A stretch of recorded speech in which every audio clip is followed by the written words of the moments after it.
চিন্তা করা দরকার মুসলিম শাসকদের, ভালো করে কান খুলে শুনে রাখা দরকার মুসলিম প্রতিনিধিদের।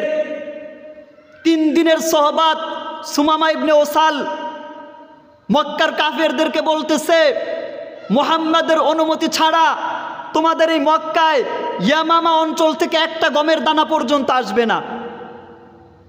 আজকে বিশ্ব মুসলিম, তাদের সতর্ক হওয়া দরকার।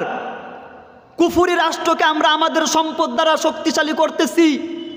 আমাদের অর্থ, আমাদের সম্পদ, আমাদের বাণিজ্য, আমাদের খনিজ সম্পদ, এগুলোর দ্বারা আমরা কুফরি রাষ্ট্রকে শক্তিশালী করতেছি।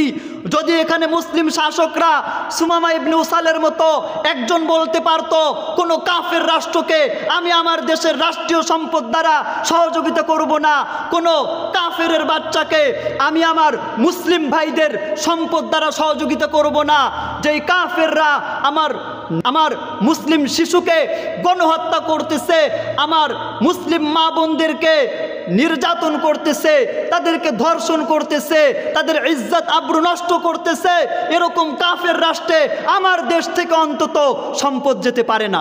সুমামা ইবনে উসালের মতো একজন ব্যক্তি যদি এরকম দাঁড়িয়ে যায়, বিশ্বের মোড়ল যারা কুফরি শক্তির মাথায় টনক পড়ে যাবে।